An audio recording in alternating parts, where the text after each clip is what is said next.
পাথর কিংবা মেশিনে শঙ্খ ঘষার এই শব্দই বলে দেয় জামনগরের শাঁখারীপল্লীতে চলছে শ্বেত শুভ্র আভিজাত্য তৈরির কর্মযজ্ঞ। 200 বছরের পুরনো এই শাঁখারীপল্লী এখন শুধু ধর্মীয় বিশ্বাসের গণ্ডিতে নয়, এখন এটি বিশ্বজয়ের পথে।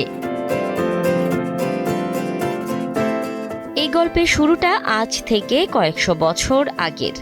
প্রায় 200 বছর ধরে বংশ পরম্পরায় জামনগর ইউনিয়নকে তারা করে তুলেছেন শাখার এক অনন্য তীর্থস্থান। নাটোরের বাগাতিপাড়ায় বংশ পরম্পরায় আজ প্রায় 70টি পরিবার আগলে রেখেছে এই প্রাচীন শিল্পকে। তবে ব্যবসার অবস্থা আগের মতো নেই। তারা পূর্বপুরুষের এই পেশাকে আগলে রেখে জীবনযাপন করলেও তাদের মনে আক্ষেপের সুর। এই বাংলাদেশ পর থেকে আমরা এই জাতি ব্যবসা এটাই করে খাই।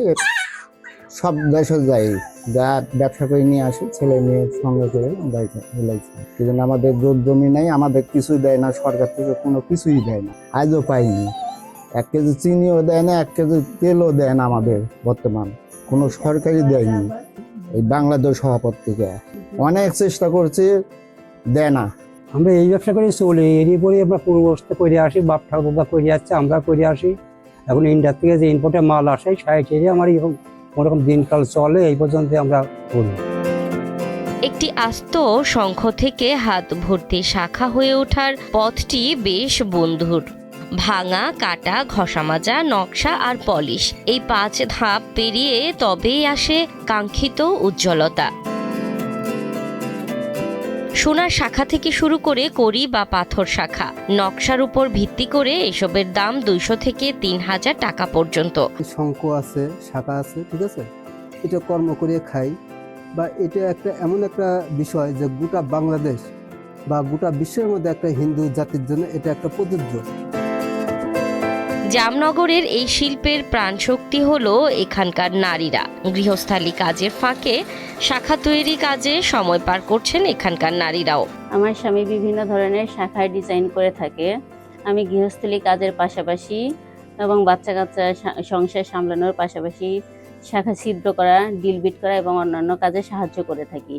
এতে আমাদের দুজনের আয়ে সংসার মোটামুটি ভালোই চলে। আমাদের এই কাজে এই জিনিসগুলো বাইরের দেশ থেকে আসে, তো এগুলার জন্য সরকার যদি বিভিন্নভাবে আমাদের সাহায্য করে, ভ্যাট ট্যাক্স কিছুটা কমিয়ে দেয়, তাহলে আমাদের আরো অনেকটা সচ্ছলতা আসবে। সরকারের কাছে আমাদের একটাই দাবি, ভ্যাট ট্যাক্স যেন কিছুটা কমিয়ে দেয়। বর্তমানে জামনগরের এই শাখা ভৌগোলিক নিদর্শক বা জিআই স্বীকৃতির অপেক্ষায়। জেলা প্রশাসন ইতিমধ্যেই প্রয়োজনীয় সব নথিপত্র ও নমুনা পাঠিয়েছেন শিল্প মন্ত্রণালয়ে। নাটোর জেলার রসুন খুব অল্প বিনা চাষেই উৎপাদন হয় এবং একই সাথে বাগাতিপাড়ার 103টি পরিবার শাখা শিল্পের সাথে জড়িত এবং সেই শাখা শিল্পের উপর ডিপেন্ড করে তাদের জীবনমান চলছে। তো আমরা এই রসুন এবং শাখা শিল্পকে জিআই পণ্য হিসেবে স্বীকৃতি দানের জন্য শিল্প মন্ত্রণালয়ে যোগাযোগ করেছি, আমরা পত্র প্রেরণ করেছি এবং প্রয়োজনীয় ডকুমেন্টসও সেখানে সরবরাহ করেছি। আমাদের এই পত্রগুলো অ্যাপ্রুভ হয়ে গেলে আমরা আশা করছি যে রসুন এবং শাখা শিল্প জিআই পণ্য হিসেবে স্বীকৃতি পাবে। জিআই স্বীকৃতি মিললে এই শাখা কেবল অলংকার নয়, বিশ্বমঞ্চে বাংলা সংস্কৃতির এক নতুন জয়তিলক হয়ে জ্বলজ্বল করবে।